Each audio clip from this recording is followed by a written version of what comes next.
If I could go back in time and tell a stranger one random thing, I'd probably tell them that we don't have 9 planets anymore. And not tell them anything else. They would assume something catastrophic happened. So what really happened? How did we demote a planet? Who came first, Mickey's dog Pluto or the name of the planet? All of this and more on today's episode of 5-Minute Flashback.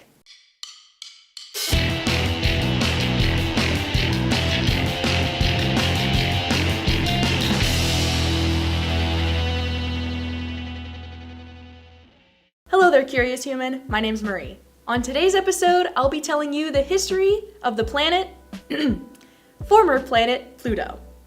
Well, not the entire history because that would take more than 5 minutes. Let's start with a friendly introduction to our dear friend Pluto. The year is 1905. The American astronomer Percival Lowell noticed a strange deviation in the orbits of Neptune and Uranus. He suggested that it was another planet and its gravitational pull. Percival predicted where this planet would be, but died soon after. Pluto wasn't discovered until February 18, 1930, by astronomer Clyde W. Tombaugh. The discovery and the name of Pluto was announced on March 13, 1930. Okay, so I really want to know if Mickey's dog came first or the planet. Just tell me. Fine, here's a quick history lesson of Pluto the dog. Mickey Mouse's pet first appeared in the cartoon called The Chain Gang in August of 1930. But was unnamed at the time.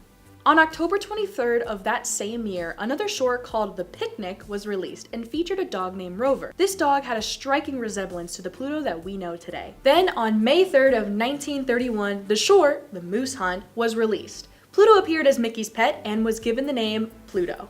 It's unclear whether the recent naming of the planet at the time had any influence on Walt Disney's choice with the name Pluto. In my opinion, I think it does. Rover and Pluto are both spacey names.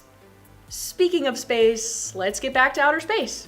The naming of the planet Pluto comes from an 11-year-old Venetia Burney from England who suggested to her grandfather the name. Her grandfather then passed the name on to the Lowell Observatory where Pluto was discovered. The name happens to honor Percival Lowell, whose initials are the first 2 letters of Pluto, P-L. The name Pluto is based off the Roman god of the underworld. The underworld is described as having no sunlight, and since Pluto is so far away from the sun, it's in perpetual darkness. With such fitting lore, on March 24th of 1930, the observatory staff unanimously decided on the name. With such a cool name, they must have had to make sure that the face matched the name, right? While pictures were taken of Pluto during its first discovery, it wasn't until 1992 when we first saw a glimpse of the planet's surface and the surrounding area of orbit. Thanks to the Hubble telescope, astronomers discovered that Pluto sat in a band of other icy bodies and not empty space. This band was named the Kuiper Belt. Some of these icy bodies were similar in size to Pluto, and this led some astronomers to question Pluto's planetary status. In 2005, a research team led by astronomer Mike Brown discovered Eris, a large object past Neptune. Initially, astronomers believed Eris to be bigger than Pluto, which caused many astronomers to call for a redefinition of what a planet actually is. Don't you just hate it when new information is introduced and you have to change your mind?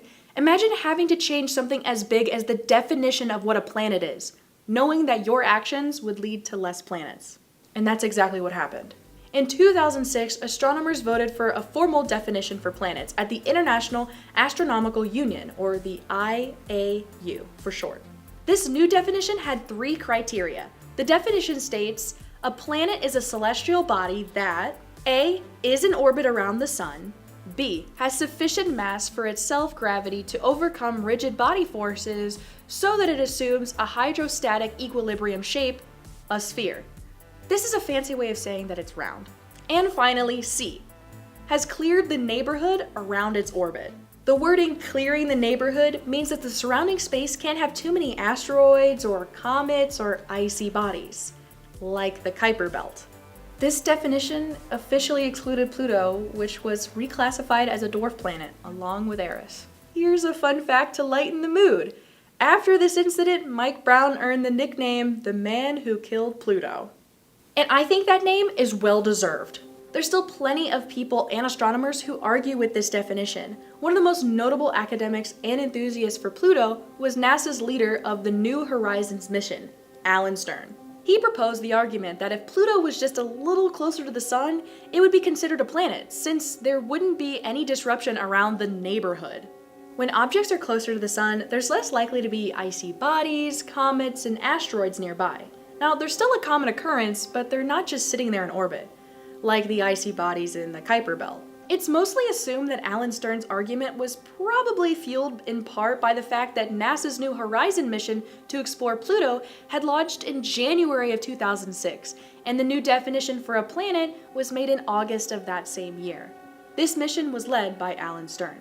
Because of how far away Pluto really is, New Horizons didn't reach Pluto until July of 2015, a whole 9 years later. This mission brought back high-resolution pictures of Pluto. These images sparked the debate again of whether Pluto should be reinstated as a planet or not. New Horizons wasn't just sent for pictures, though. Measurements were taken of the planet, which confirmed how small Pluto really was. Pluto is smaller than our moon. So there you have it, a brief history of the planet Pluto from our perspective, from when we first discovered Pluto to some major changes and technicalities. I can honestly say that Pluto is still my favorite dwarf planet, and even though I understand the definition, I do wish we had our lovable 9th planet. So what about you? Do you have any strong opinions about the dwarf planet Pluto? Let us know in the comments below. That's gonna wrap up today's episode. If you were entertained by today's content, be sure to like us on Facebook, subscribe to our YouTube channel, and follow us on Twitter and Instagram at ZTV 5-Minute Flashback. Until next time, go out, enjoy life, and be sure to stay curious.